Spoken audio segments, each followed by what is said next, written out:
माननीय अध्यक्ष जी, महामहिम श्री राज्यपाल के अभिभाषण पर आपने बोलने का अवसर दिया, इसके लिए कृतज्ञता ज्ञापित करता हूँ, आभार व्यक्त करता हूँ। आपकी नज़र में हम सभी बराबर हैं, इसमें भी कोई किसी को संदेह नहीं है। 10 मिनट 38 सेकंड, 12 मिनट 32 सेकंड और 8 मिनट तो, लेकिन हम फिर भी प्रयास करेंगे श्रीमान कि गागर में सागर भर दे, आपको टोकने की आवश्यकता न पड़े। श्रीमान सीधे कुछ सुझाव देना चाहते हैं उनको। गत वर्ष महामहिम श्री राज्यपाल के अभिभाषण पे जनता की जो समस्या थी, हर उपभोक्ता की समस्या थी कि बिजली के बिल बहुत बढ़ा चढ़ा करके उनको दिए जा रहे हैं और दलालों के माध्यम से पैसा लेकर के उस बिल को कम किया जाता है। माननीय ऊर्जा मंत्री जी उस समय थे, थोड़ी बहुत आपने सख्ती करी, लेकिन स्थितियां आज जस की तस हो रही हैं और हमको लगता है कि चाहे सत्ता पक्ष हो प्रतिपक्ष हो, सबके सामने ये समस्या आती है।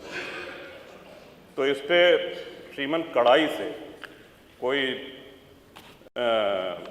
निजी किसी एजेंसी को दिया गया है जो भी बिलिंग करते हैं, इस समस्या का स्थायी रूप से निदान हम सभी लोग चाहते हैं कि हो।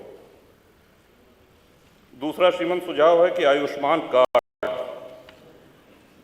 इसमें प्रति परिवार 6 यूनिट होना आवश्यक है। बहुत से ऐसे परिवार हैं जो गरीब हैं, पात्रता है उनकी है, लेकिन घर में उनके 6 यूनिट सदस्य नहीं हैं, 6 सदस्य नहीं हैं।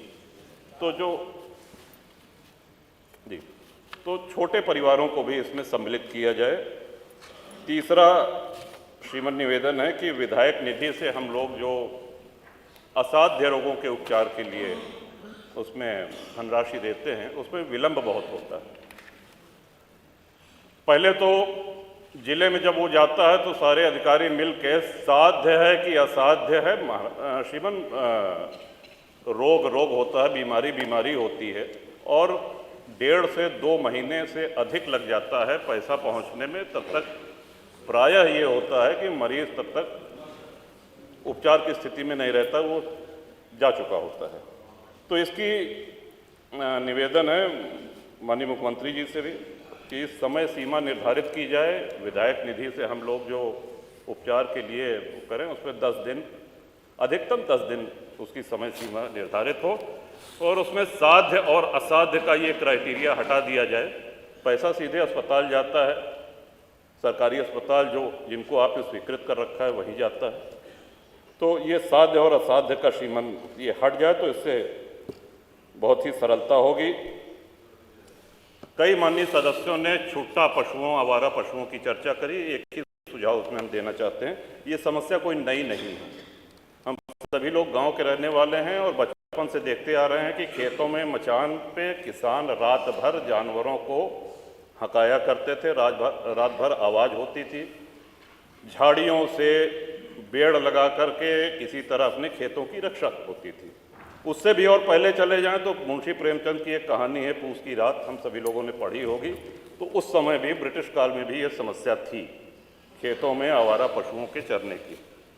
श्रीमान गौवंश को काटा तो नहीं जा सकता, मारा नहीं जा सकता है।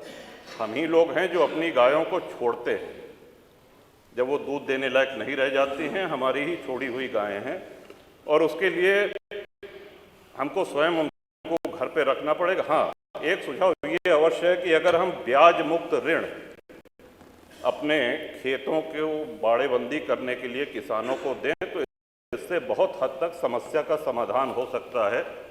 बगैर ब्याज के किसानों को तार बांधने के लिए, बाड़ेबंदी करने के लिए ऋण दिया जाए। श्रीमान, अब मैं आना चाहता हूं कि इस सदन में इस महामहिम श्री राज्यपाल के अभिभाषण में प्रभुराम की जितनी चर्चा हुई उतनी हमको नहीं लगता है कि इसके पहले कभी भी सदन में हुई हो। और सत्ता पक्ष और प्रतिपक्ष भी ये जाहिर करने में लगा रहा कि हम भी भगवान राम के भक्त हैं। भगवान राम सबके हैं, सर्वव्यापी हैं, सर्वव्यापक हैं। बड़ा सौभाग्य था हमारा श्रीमान 22 तारीख को बहुत कम लोगों को आमंत्रण मिला था, वहाँ जाने का अवसर मिला। इतना सुव्यवस्थित कार्यक्रम, माननीय मुख्यमंत्री जी जब माननीय प्रधानमंत्री जी जा चुके थे और सब अतिथि जा चुके थे, तब घूमते रहे, एक एक व्यक्ति से मिलते रहे और वो बड़ा भावनाओं का अतिरेक था। भगवान श्री राम के हम सभी लोगों के जीवन में, हमारे यहाँ अवध में जब शिशु का जन्म होता है तो उसके कान में राम नाम, राम कहा जाता है। जब विद्या आरंभ होता है श्रीमन, तो राम लिखा जाता है तख्ती पर, उसका हाथ पकड़ करके। और अंतिम यात्रा के विषय में तो हम सभी को पता है, राम नाम सत्य है कहा जाता है। वो भगवान राम किन परिस्थितियों में तंबू में रहे, निर्वासित रहे, इस बात की प्रसन्नता इतनी गांव-गांव है। कोई ऐसा गांव नहीं होगा जहां भंडारा ना हुआ हो, कोई ऐसा गांव का पुराना मंदिर नहीं होगा जहां रंगाई पुताई न हुई हो, कोई ऐसा गांव, कोई कस्बा नहीं होगा जहां भंडारा न हुआ हो, जहां दिवाली न मनाई गई। और सभी प्रसन्न थे। और आपको भी श्रीमान, इस बात का हम सभी लोगों की ओर से आभार है। आपने तय किया है कि हम सभी लोगों को दर्शन कराने ले चलेंगे।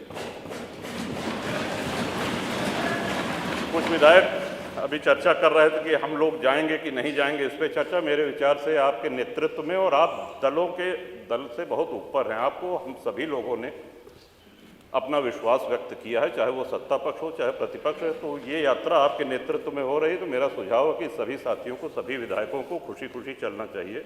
ये कोई राजनीतिक यात्रा नहीं है और उसका अहोभाग्य है जो जाए। आपके माध्यम से श्रीमान एक और निवेदन करना चाहते हैं। श्री राम मंदिर निर्माण में कितनी भावनाएं जुड़ी हुई हैं, इसका अंदाजा इस बात से भी लगाया जा सकता है कि अयोध्या और उसके आसपास के सूर्यवंशी क्षत्रियों ने पिछले 500 वर्ष से साफा नहीं बांधा, पगड़ी नहीं बांधी, छाता नहीं लगाया। विवाह में दूल्हे को साफा बांधा जाता है, पगड़ी बांधी जाती। उनका वो प्रण प्रतिज्ञा आज पूरी हुई है। कितने लोगों की इच्छा,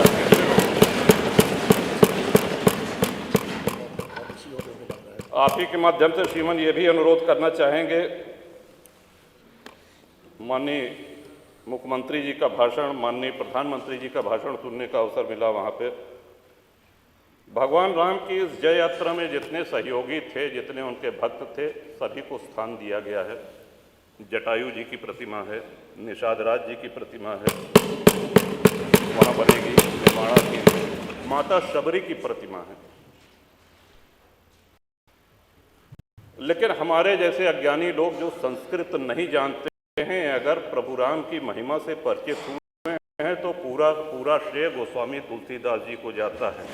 मैं आपके माध्यम से श्रीमान अनुरोध करूंगा कि गोस्वामी तुलसीदास जी की एक प्रतिमा, और उन्हीं कलाकार के द्वारा, श्री अरुण योगीराज जिन्होंने रामलला सरकार का विग्रह बनाया है, उन्हीं के द्वारा निर्माण करके माननीय मुख्यमंत्री जी अगर वो करें तो हम सब लोगों के लिए ये बहुत ही प्रसन्नता की बात होगी कि तुलसी बाबा की वहाँ पे मूर्ति लगे। कवि बेनी श्रीमन हुए, उन्होंने तुलसी बाबा के लिए कहा था कि वेद मत शोध शोध शोध के पुराण सब, संत और असंतन को भेद को बताओ तो, कपटी कुराही क्रूर कली के कुचाली जीव, कौन राम नाम हो की चर्चा चलाओ तो। कहे कवि बेनी मानो मानो हो प्रकृति यह, पाहन हिये में कौन प्रेम उपजाओ तो, और भारी भव सागर उतार तो कौन पार, जो पे रामायण तुलसी न गाओ तो। तुलसीदास जी की वाणी, उनके ग्रंथ को कितने श्रद्धेय कथावाचकों ने हम लोगों को सुनाया है और भवसागर पार किए हैं। इन्हीं शब्दों के साथ श्रीमन जो हमको कहना था सारी बातें आ गई हैं। क्षेत्र के विषय में डिग्री कॉलेज हमारे हदगुआं क्षेत्र में और बिहार में चाहिए, ये आपके माध्यम से हम कह दे रहे हैं श्रीमन। बाकी शुभकामना और महामहिम श्री राज्यपाल के अभिभाषण का समर्थन करता हूँ। बहुत बहुत धन्यवाद।